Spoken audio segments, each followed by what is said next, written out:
como concesionario alguna vez ganaste más, Que con Massa. tuviste más rentabilidad que Nunca. entre 2021 y 2023? Entre 2019 y 2023 fue los mejores años de nuestra historia. Nunca tuviste más rentabilidad. No, Se, pero se no la quiero eso. se la llevaban con bala. No te la llevas con pala, pero tenías una muy alta rentabilidad por producto con una restricción alta de cantidad. Sí. El que se perjudica ¿Quién era? claramente es El usuario, el el consumidor. Es Entonces, decir, esa rentabilidad que se llevan las terminales y las concesionarias era a costa del consumidor. sí, pero no se la lleva. Lo que vos vivís. Se la llevaron. No, Guillermo, pero se la llevaron. no, Había una rentabilidad comprada en el auto de dólar oficial y vendían con sobreprecio. no era tan lineal eso, pero lo que es importante entender que en esos procesos el perjudicado, en algunos casos por precio y en otros casos por disponibilidad de alternativas, termina siendo el consumidor en todo. Cuéntame un poco, ¿qué está viendo? ¿Qué está pasando? Empecemos por el mercado automotor, me interesa. ¿Qué es lo que está viendo con el ingreso de los chinos? Que todos están un poco sorprendidos, ¿no? Yo soy economista. Sí. ¿Me dejas compartir una reflexión de engancharte con lo de Sí. Cotani? Sí, dale. No escuché todo lo de Cotani porque estaba ahí afuera, escuché ahora, así que escuchaba tus preguntas y la repregunta. Yo soy economista, Cotani sabe 1,5 millones de veces más que yo, ¿no? Por lo tanto, lo mío es reflexiones. Pero mientras vos hablabas y mientras comentaban recién, en abril del 2018 el dólar fue de 20 a 25. Yo fui a un programa un sábado a la noche de Novarecio, podemos hablar si no me equivoco. Estaba Pamela David, estaba el negro González Oro, me acuerdo ellos dos, había 4 personas más o 3 personas más. Pamela decía, no es un juicio de valor, no se puede salir a la calle. Yo no puedo salir a la calle porque la gente está durmiendo en la calle. El gordo González Oro, eso fue un sábado, diciéndome que había colas en los cajeros automáticos. La construcción era que no había trabajo, que esto no da para más, hagan algo. Dólar 20 a 25. Entonces, mi reflexión pasa porque salir de la catástrofe económica que se fue generando en Argentina, especialmente en los gobiernos kirchneristas con tantas distorsiones, es súper complicado. Y hay un tema, Maxi, que en esta mirada de liberar todo, abrí el cepo y nosotros tuvimos cepo totalmente abierto 2016-2017 y la moneda se súper revaluó, ¿no? Por lo tanto, no es condición de eso. Pero sí que pasa que el gobierno, frente a el año que viene, se queda sin herramientas como no las teníamos nosotros. Es probable que hubiese sido distinta la historia si nosotros hubiésemos puesto un cepo en el 2019. ¿Cuánto margen teníamos para poner un cepo? Entonces, no es lo mismo ponerlo cuando lo tenés, que lo acrecentás un poco, que ponerlo cuando no lo tenés. Y Argentina sigue teniendo un riesgo estructural que es que vuelve al populismo. Entonces, frente a cualquier, y Nico de Hombre lo describió bien en el 2019, nuestra situación electoral, nuestra situación económica va a estar en función de las encuestas.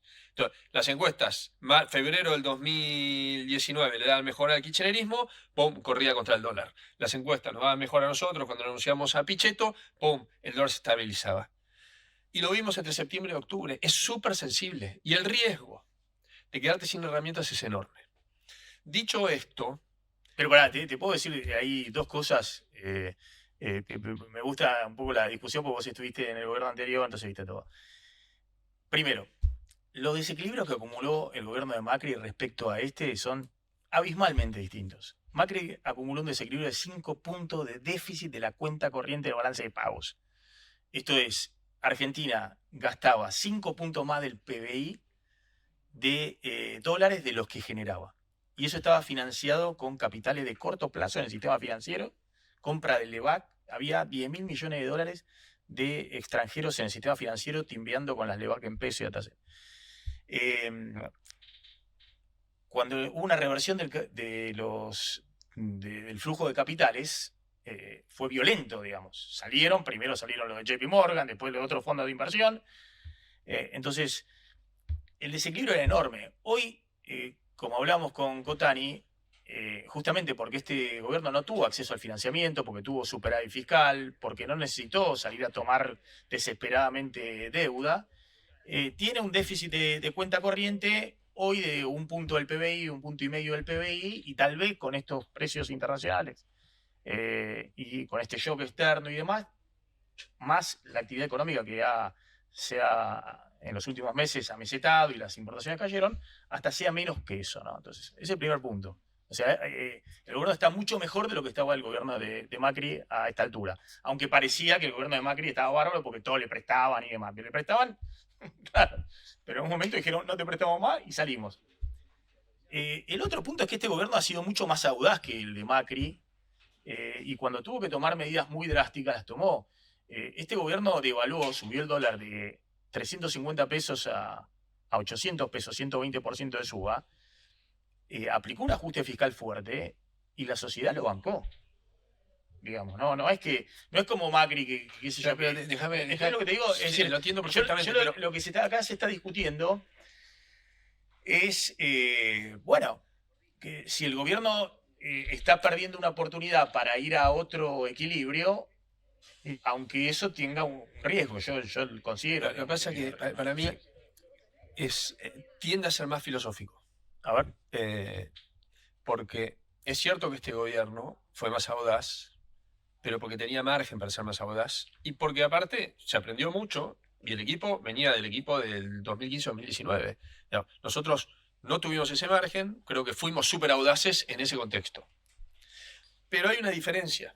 Vos tenías la opinión pública y tenés la opinión pública mucho más favorable a este proceso porque en el medio tuviste nuevamente la catástrofe de Alberto Fernández, que en términos económicos y en otros también fue desastroso y dejó eso y eso te generó aparte el aprendizaje del gobierno, de lo que había sucedido en el gobierno de Mauricio. Pero lo que vos tenés también es que ya tuvimos esos 4 años donde pensábamos que esto era irreversible y fue reversible. Entonces, ya te quemaste con leche. Y la gente está mirando eso. Entonces, frente a eso, voy a decir, bueno, me arriesgo un poco más y después vemos.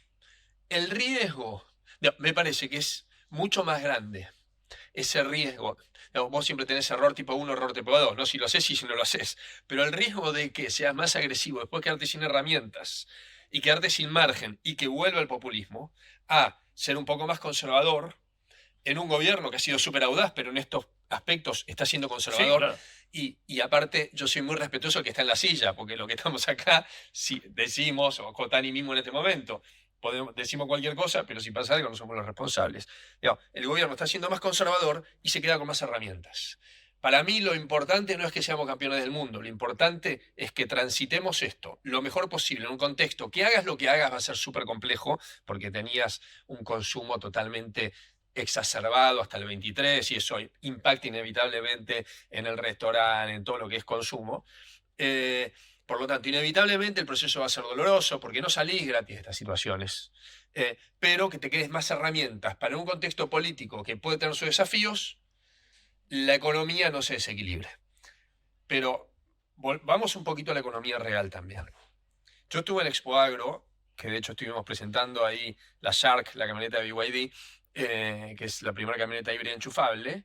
No iba a Expo Agro del 2019, que había ido como ministro, y lo que ves es impresionante. Me fui y tengo muchos amigos del sector que hacen agroindustria, metalmecánica, etc. Estuve con la gente de Vulcano, por ejemplo, y boom, este año, dicen, es probable que vayamos al récord histórico. Entonces, eso también está pasando en Argentina, eso también es producción nacional, eso también es inversión.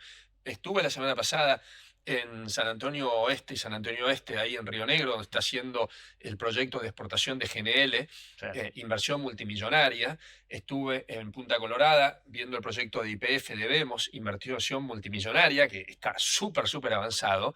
Y cuando vos vas y hablas con la localidad, se está generando una dinámica que nunca en la historia pasó. Entonces, ¿y por qué pasa esto? ¿Por qué está la inversión de Vemos ahora, o la de GNL, o las inversiones mineras que están anunciando?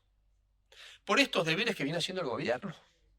Y hacer esos deberes claramente ajusta la economía, porque vos estás haciendo restricción fiscal, porque estás haciendo restricción monetaria, porque tenías un boom de consumo en función del Viva la Pepa, porque la gente le quemaba la plata, porque todo eso hizo reducir la inflación, pero sí tiene un costo para la economía real. Pero la realidad es que vos podés cambiar la matriz productiva argentina, la matriz exportadora argentina, a partir de generar confianza, que va a ser clave la elección del 2027, que tiene sus dificultades. Siento que no hay chance de salir de la magia que muchos dicen, no, si haces esto, pasa esto. Yo le descreo, porque no creo en la magia. Déjame, de todas maneras, que vayamos un poco, que me interesa mucho el tema auto y lo que estás viendo con el consumo y con la dinámica y con el crédito. Yo creo que efectivamente el campo, además este año tiene una situación muy favorable, pero viene, vos ibas a Expo Agro hace 2 años, hace 5 años y demás, y el campo viene volando hace mucho tiempo. Pero viene una situación. Cada vez la exposición es mejor, y cuando hablas con los mismos que estuvieron. Pero por supuesto, Vaca Muerta ha sido una de las pocas políticas de Estado. Es decir, Cristina, como no podía dar marco, le da un traje a medida que es YPF Chevron, que es muy cuestionado. Macri llega y hace la ley de hidrocarburos. De nuevo, también, hasta Sturzenegger, la cuestión, che, no se la damos demasiado, lo que damos, ¿por qué no podías dar estabilidad macro? Y lo mismo siguió el gobierno anterior. De hecho, hoy está casi importando un mínimo de gas, de gas natural licuado, y el año que viene no vas a importar más. También porque el gobierno anterior, que era tal vez el peor gobierno de todos, algunas cosas hizo ahí en términos de obras básicas, y las empresas privadas siguieron invirtiendo porque invierten en Kazajstán. Entonces en la Argentina. No en Argentina, no estas inversiones multimillonarias en Argentina. Por eso invierten en cobre en Chile, no invierten en cobre en Argentina. Digamos, porque en Kazajstán no tienen riesgo que lo de las inversiones en minería, hay 10 proyectos en el RIGI. 4 de minería y 4 de energía. Son los que fueron publicados en el boletín oficial. Los de minería esos 4, 3 son los más grandes de Latinoamérica. Pero están viendo, porque todavía están viendo a ver qué pasa con la macro y demás. Antes no avanzaban, ahora avanzan. Ahora, yo creo que, de todas maneras, yo creo que esos sectores en la Argentina van a volar. Pase lo que pase, no. Yo creo que esos sectores. No, Maxi, no, porque no pasó. La inversión de Vemos de 3.000 millones de dólares no pasó, pasa ahora. La inversión para exportar GNL no pasó, pasa ahora. Y pasa ahora porque arrancó con Macri y sigue con este gobierno. Pero si gana, no sé qué versión del populismo en el 2027, olvídate, lo que se hizo, hecho está. Pero lo que no se hizo, no se va a hacer. Y no es que. Nosotros exportamos 5.000 millones de dólares, 6.000, no sé cuánto fue el número en el pasado, de minerales. Chile exporta 60.000. No fue un proceso de un año, fue un proceso de décadas de estabilidad.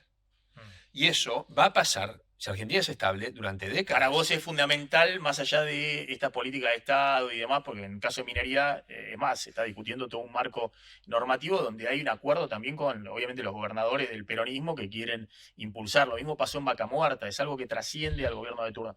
Pero está bien, vos decís que es fundamental ordenar la macro para que esto sea. Ordenar la macro y que el populismo no gane en Argentina. Y eso va a requerir 10 años. 15 años de que como país mostremos que somos serios. Entonces te va a venir una, por ahí Vicuña, de 4.000 millones de dólares, o 5.000, pero es una. Y después cuando vea, va a venir otra. Y de litio puedes tener 150 inversiones de 500, 600, 700 millones de dólares.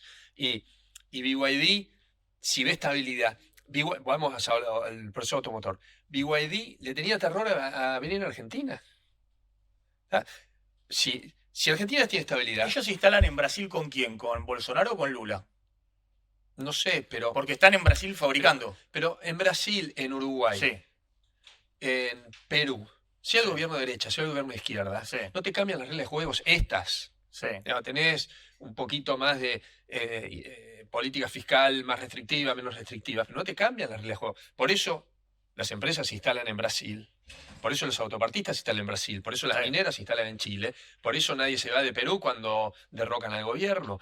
La diferencia está bien, Lula, Bolsonaro es otro proceso político totalmente distinto que, a los fines de esto que la dinámica argentina. Uruguay, hoy estuve en una charla de Pablo Quirno. Uruguay, la posición frente al Mercosur es la misma con Lacalle o con el presidente actual, se me hizo una laguna.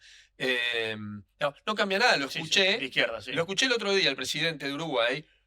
Y no te cambia mucho escucharlo a Lacalle. Le pone un poquito más de ponderación a lo social, Lacalle un poquito más de ponderación a la inversión hay un acuerdo privada. básico respecto a las reglas. El drama argentino es ese. El péndulo. Bueno, ahora contame, ¿qué está pasando en el mercado automotor? Donde el gobierno abre a la importación de autos chinos con este cupo de 50.000 anuales y explota la demanda de los chinos.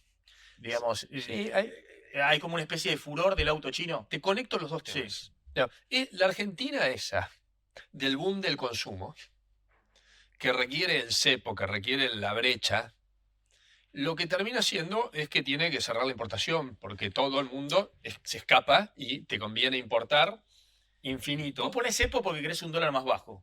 Y tenés que racionar los dólares porque ese dólar más bajo todos te quieren sacar los dólares. Exactamente. Ese es el concepto del cepo. Frente a eso, ¿qué pasa?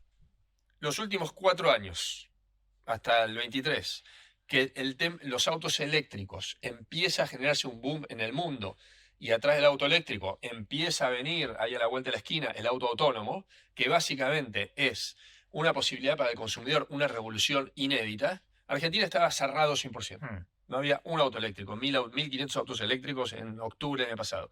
El gobierno, que empieza a tener más herramientas, dice voy a hacer un cupo para traer autos eléctricos, por todo lo que esto significa, porque esto significa que se hace infraestructura, esto significa darle al consumidor oportunidad, esto significa que las empresas extranjeras como BYD, eventualmente Tesla u otras, empiecen a mirar a Argentina, que no la miraban porque no había mercado, y esto genera este comienzo de la revolución de la movilidad hacia la que estamos yendo a partir de este cambio de políticas del gobierno que permite 50.000 autos en un mercado de 600.000, no es ninguna invasión, ni mucho menos. No es poco, es el 10%. Es el 10%, no. Es cierto que es el 10%, pero ten en cuenta que ahí tenés autos híbridos enchufables y eléctricos. Uruguay tiene hoy el 20% del mercado es eléctrico. China el 50% del mercado es eléctrico.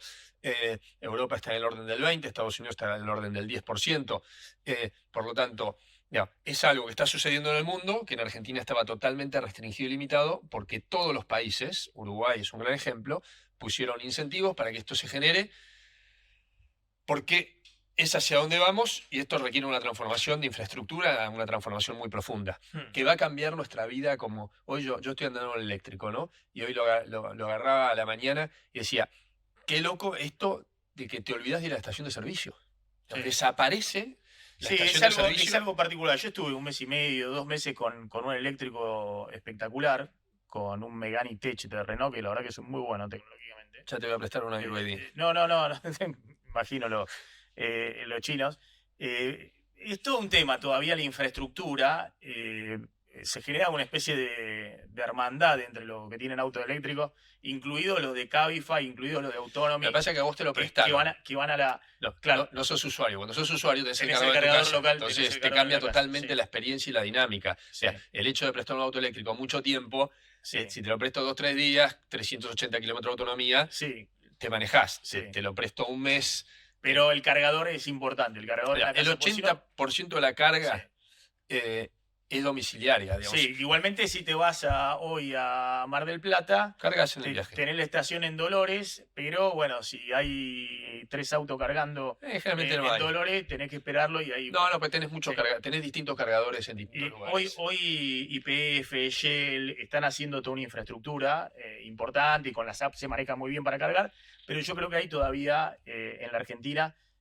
ojo, también me parece que en Europa, para salir de las ciudades. Pero es una gran herramienta para la ciudad, sin duda. En Europa tenés un cargador a 50 kilómetros. Sí. En China hoy tenés 100.000 cargadores super fast que te cargan a 300, 400, 500, 600 kilowatts, que es una cosa tremenda. Pero volvemos antes. Nadie te iba a invertir en cargadores si no había autos eléctricos.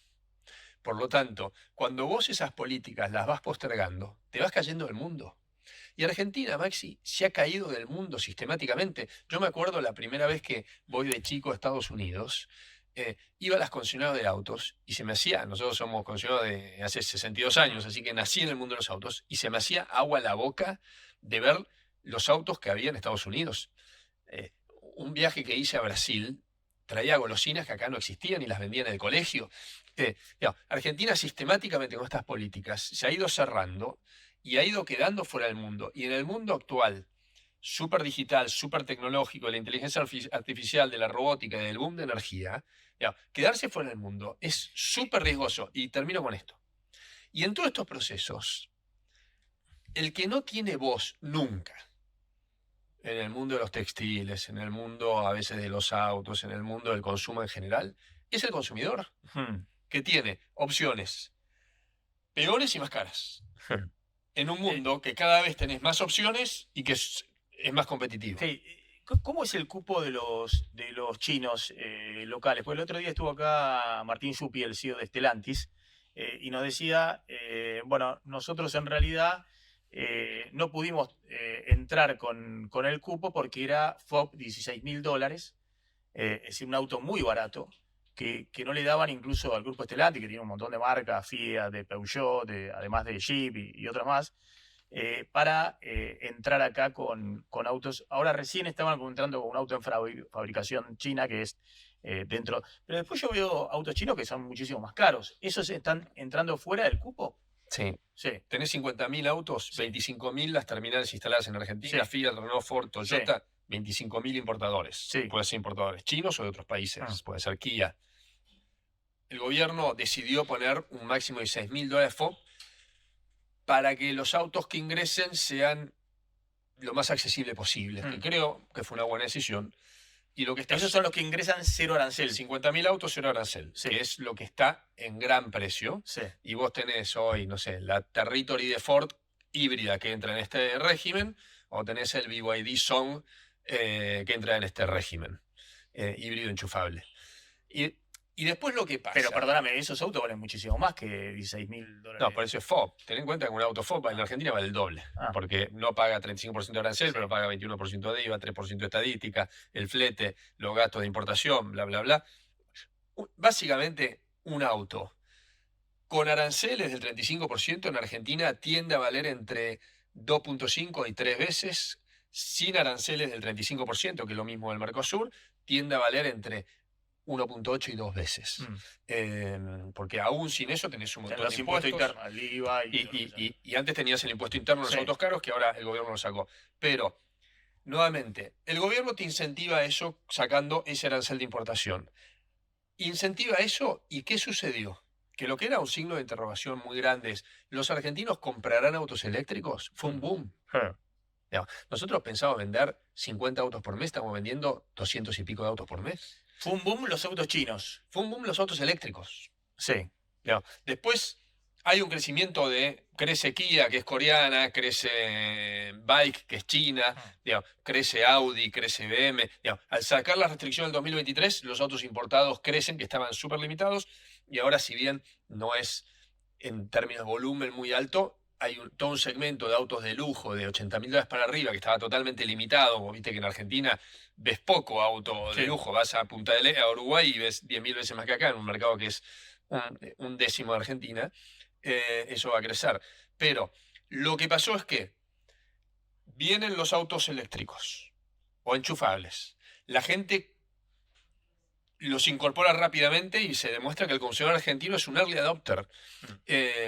Entonces, eso lo que te genera es que las automotrices, especialmente las chinas, que son las más competitivas en autos eléctricos, te empiezan a traer autos que fuera del cupo. BYD ahora trae una camioneta de $60.000. De alta gama, pero pagando aranceles. Pagando los aranceles. Pero eso... Y aún así son competitivos. Son competitivos, obviamente no tanto como el otro, pero son súper competitivos. Y la realidad que la gente ves que está dispuesta a adquirir esos productos. Bueno, ahora contame un poquito la integralidad de lo que está pasando en el mercado automotor. Ha habido un impulso fuerte, se ven las estadísticas además que efectivamente tenían ese cupo y ha ganado el share de mercado el chino, también lo que vos decís, el importado.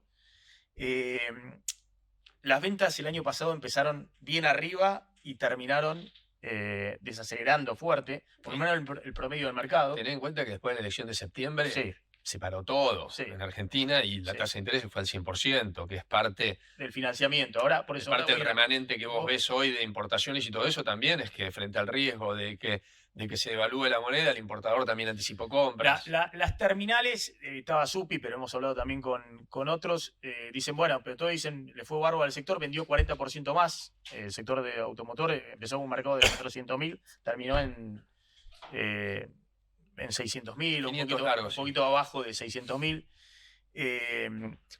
Pero la producción cayó creo que 1%, digamos, ¿no? de las terminales locales. Básicamente porque parte lo perdieron frente al importado y porque están con una dificultad para exportar, porque dicen que no son competitivos, siguen todavía algunas retenciones y demás. ¿Qué está viendo en el mercado automotor hacia adelante? ¿Vos ves que da para volver a 1 millón de autos, como hubo casi en 2017 o en 2013? ¿Ves que se necesita reactivar el crédito? ¿Va a ser el plan de ahorro? ¿Qué es lo que puede impulsar hoy? Porque se ve que el mercado se quedó, los 2 primeros meses vinieron muy mal. No sé cómo vinieron con BID. BID siguió, claro, pero esto es la novedad, claro, siguió por fuera, pero bueno, vos también tenés Volkswagen, tenés la... nosotros tenemos Volkswagen, Ford, Kia, claro, tienen toda la... Audi y BID, claro. Y Ducati ahora. Bueno, pero por eso... Podés comprarlo, mirá todo lo que tenés para comprar. Pero el chino es distinto. Vuela. Es distinto. Entonces, ¿qué estás viendo? ¿Que hace falta que vuelva el crédito? ¿Se pueden abaratar más los autos? Vamos al tema industrial un minuto, no soy un experto industrialista, pero parte de los que se llenan la boca del tema industrial, lo simplifico, es el peronismo, ¿no? Hay de todo ahí. Estás terrible con el peronismo. Cualquier tema que te pregunto. Porque la realidad es que sí. Como país requerimos consistencia, Maxi. En el mundo actual. Escúchame, como concesionario, ¿alguna vez ganaste más? ¿Tuviste más rentabilidad que entre 2021 y 2023? Entre 2019 y 2023 fue los mejores años de nuestra historia. Nunca tuviste más rentabilidad. No, se la llevaban con pala. No te la llevabas con pala, pero tenías una muy alta rentabilidad por producto con una restricción alta de cantidad. Sí. El que se perjudica claramente es el usuario, el consumidor. Entonces, esa rentabilidad que se llevaban las terminales y las concesionarias era a costa del consumidor. Sí, pero no se la llevaban. Lo que vos vivís, se la llevaron. Se la llevaron. Había una rentabilidad, compraban el auto a dólar oficial y vendían con sobreprecio. No era tan lineal eso, pero lo que es importante entender que en esos procesos el perjudicado, en algunos casos por precio y en otros casos por disponibilidad de alternativas, termina siendo el consumidor en todo, en las cubiertas, en los autos, en la ropa. Vas al supermercado. Vos has ido a supermercados afuera. Vas al supermercado afuera y se te hace agua la boca. Pero vas al supermercado en Costa Rica y se te hace agua la boca. Vas al supermercado en Uruguay y se te hace agua la boca respecto a Argentina. Entonces, lo que hay que entender es que esas políticas... me acuerdo marzo del 2024, un amigo tiene un restaurante. Me dice, hey, ¿cómo estás? Hey, mal, me cayó la venta. Pero era obvio que te iba a pasar. La gente, yo venía, tenía plata, iba a tu restaurante y me la consumía la plata. Volvamos al tema de autos. Pero entonces, te decía de esto. Esos que plantean una política industrialista son generalmente los intendentes y los gobernadores que están donde están las fábricas automotrices, que exportan 10% aproximadamente de impuestos de provinciales y municipales.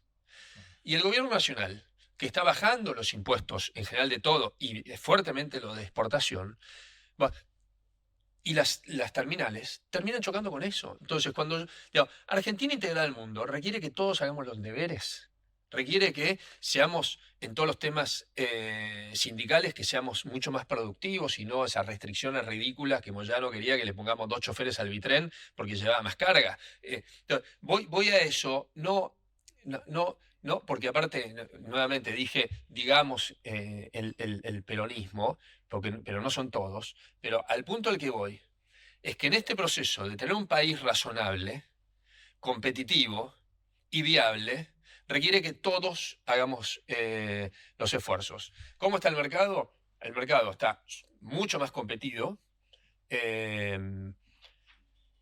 y más competitivo significa que los concesionarios hacen descuentos sobre los precios de lista. Depende siempre del producto, etcétera, pero claramente está, como es en cualquier economía del mundo. A expensas de la rentabilidad tienen que 100%, meter por lo tanto tenés que vender más, son estructuras de costos fijos altas, etcétera. Hay que ir al gimnasio a hacer los deberes, que es lo que todas las empresas tenemos que hacer. Porque en el otro contexto no tenías que ir al gimnasio a hacer los deberes. Cualquier empresa de cualquier tipo. Ahora, para que siga sosteniéndose las ventas. Y lo que sí creo, vos decís, el mercado de 1 millón de autos, me cuesta decirlo cuánto estamos, pero ese mercado es un mercado que tiene una participación alta de crédito que todavía no se ve. Hoy ya empezás a tener algunas líneas de crédito bastante más atractivas, pero Que apareció, que se fue durante el año pasado. Y muchas de esas líneas. Hoy tenés UVA más 0. Sí. Pero, decís, bueno, el UVA hoy está en 2.9, 2.7, 3.1. Pero la gente... Pero está ganando al salario, sí. No, pero más allá de eso, ese UVA en algún momento estuvo en 20. Entonces, toda esta cosa lo que van haciendo es que van apareciendo las herramientas y la gente se tiene que ir animando. Hay un perfil, un segmento de gente, mis hijos, 25, 19 años, que no sabe lo que es el crédito. Yo me compré mi departamento en 30 cuotas en el 1 a 1. En el auto está el plan de ahorro también, ¿no? Que es como un UVA, digamos, pues se va actualizando. ¿Pero por qué está el plan de ahorro? Con el valor de... ¿En cuántos países hay plan de ahorro? Y porque hay gente que no califica para el crédito. No, porque no hay crédito. ¿En cuántos países hay plan de ahorro? Sí. Por lo tanto, cuando empieza a haber crédito y se empieza a estabilizar, una de las cosas que sufre también es el plan de ahorro, porque la gente también sabe que el crédito va a empezar a venir. No, con mayor crédito, claramente mejoran los volúmenes. Pero también los volúmenes son con estos incentivos, como esta cuota, como sacar impuestos internos, como ir sacando, digamos, impuestos en general, digamos, si te va bajando ingresos brutos. ¿Pueden bajar más el precio de los autos? Te diría que conceptualmente no. El precio de los autos está, básicamente, ¿cuánto sale un auto? ¿Cómo sos un concesionario que tiene experiencia? Porque un concesionario me dijo una vez, no hagas esa pregunta jamás a un concesionario, porque ¿qué te va a decir? Si te llega a decir que sí, no es un buen concesionario, porque no vende... No vende en mi esencia hoy. soy un vendedor de autos, pero ahí te salió pero el vendedor de autos. Te la justifico por qué. Nunca te va a decir que va a bajar el precio del auto, porque si no, no vende hoy. Te la justifico por qué. El que hace es un mal concesionario. Punto 1. Vos hoy tenés todos los autos de México que el acuerdo se cayó. Esos autos aumentan 20% en algún momento cuando se acaben, ¿no? Ahí, no sé, tenés la Taos de Volkswagen, por ejemplo. Tenés la Tiguan de Volkswagen. Ese es un elemento. El segundo elemento, que vos tenés esta cuota de 50.000 autos que vienen sin arancel. Es por 5 años, pero sí, cuando esa cuota se acaba, esos autos dejás de tenerlos en ese precio. El tercer elemento, que el gobierno ya sacó los impuestos internos a los autos de lujo, que hubo muchas expectativas con eso, en algún caso no fue bien explicado, cuando eso impactaba solo a los autos de este segmento, 70.000, 80.000 dólares para arriba. Por lo tanto, ¿cómo te bajan los precios de los autos, Maxi? Básicamente, el auto en Argentina tiene un altísimo componente de impuestos, como todos los bienes. En función de eso es que está definido el precio y mientras esos impuestos no caigan, el precio de los autos no va a cambiar. Sí, ahí tenés también un tema, ¿no? Que es cierto que, por ejemplo, el que compraba el año pasado, no sé, en octubre, y bueno, tenía un dólar, no sé, de 1.470 y no tuvo la inflación que tuvo después, ¿no? Entonces, de alguna manera, el que va y compra con dólares hoy tiene menos incentivo del que tenía, no sé, en algún momento en el año pasado, ¿no? Sí, pero el que compra con pesos, los autos que están en dólares están más baratos que en el pasado. Por lo tanto, vos tenés dos segmentos de autos. Porque el auto va muy relacionado con el precio del dólar. BYD está todo en dólares. Directo. 100% en dólares. Sí. Vale, no sé, el Atto 2, que es el auto que más se vende, un híbrido enchufable, vale $32.000. Listo. 32.000 o los que vieron en el pasado. El Mini Dolphin, que vale $24.000. Claro, pero vos importabas a dólar, no sé, 1.470 antes, ahora importabas a dólar 1.390. Sí, a los fines. ¿Baja en dólares el precio? No, porque es en dólares. A ver, el auto importado siempre son los mismos dólares. Baja en pesos el precio. Baja en pesos. Sí. La cantidad de pesos que necesitas es menor. Después, si sube el dólar, la cantidad de pesos que necesitas es mayor. El mundo del auto, en la mente del consumidor, está bastante dolarizado. Digamos, en el argentino, el auto lo ve algo en dólares, obviamente los departamentos y eso, pero frente a esa pregunta tuya, el dólar ahora que escuché que está en 1.375, bueno, tenía que multiplicar 24.000 por 1.450, ahora multiplicás 24.000 por 1.375. Si estás comprando en pesos, si estás comprando en dólares, son exactamente lo mismo. Sí, ese es para el importado directo, ¿no? Para el resto, más o menos está el mismo precio en pesos, y baja el dólar, son más dólares, ¿no? Y por ahí es un desincentivo. En general hemos visto que cuando un pico se mueve. Cuando baja el dólar, se benefician los autos que están en dólares. Cuando sube el dólar, se benefician los autos que están en mercado. Los locales, que la gente va y dice, bueno, me cuesta menos dólares, lo pongo. Guillermo, gracias, gracias por sumarte al stream de Hora Play. Hablamos de auto.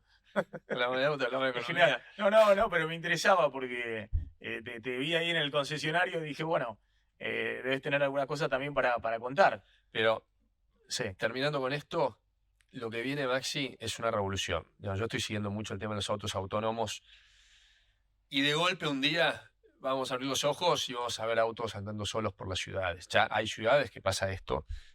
Yo me voy ahora a China a fin de mes. No, y el tema de China es una cosa increíble, ¿no? China, vos fíjate. En los últimos 10 años ha hecho un salto. Históricamente el mercado de autos más grande del mundo, ¿cuál fue? Estados Unidos. 14, 15, y creo que el pico fue 18 millones de autos. China, 3 millones de autos. Para dimensionar, Argentina lo dijimos antes, ¿no? 500.000 autos.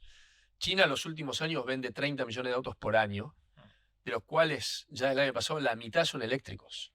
Es el mercado local, vende 30. Local. Y más lo que exporta. Más lo que exporta, pero tomemos la escala del mercado local, porque en el mercado local también hay eventualmente algo importado. El mercado local chino eléctrico es del mismo tamaño que el mercado histórico más grande del mundo, que es el americano. Entonces eso también, en estos precios, lo que está impactando, que es un nivel de escala, es un nivel de tecnología. No hay cómo competir. Que es tremendo.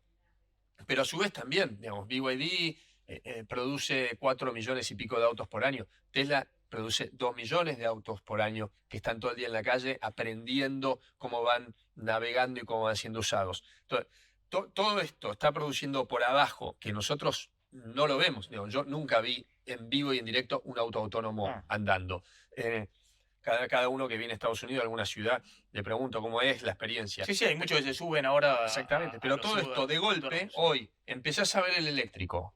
Empezás a ver autos que no hacen ruido, empezás a ver autos que no se les carga nafta, pero de golpe lo que va a suceder con el auto autónomo va a reconfigurar la forma en que nos movemos, las ciudades, la infraestructura, y esto es en los próximos 3 años. Sí, nos quedó pendiente el tema de los autos autónomos en las rutas argentinas, ¿no? Con los pozos que tenemos, lo que falta de infraestructura, pero eso la dejamos para... BYD tiene un auto que salta, así que cuando veo un pozo porque hay un pequeño problema, digamos, de infraestructura básica en la Argentina, ¿no? Los 2 últimos años ha habido cero, digamos. Yo lo comparo, si quieren, para no compararlo con el peronismo, porque a vos te genera urticaria. No me genera urticaria. 2017, 2018. Tenemos muchos peronistas en nuestro espacio. Estamos hablando de ahí de 1.8, 1.9 del PBI de obra pública, hoy estamos en 0.4.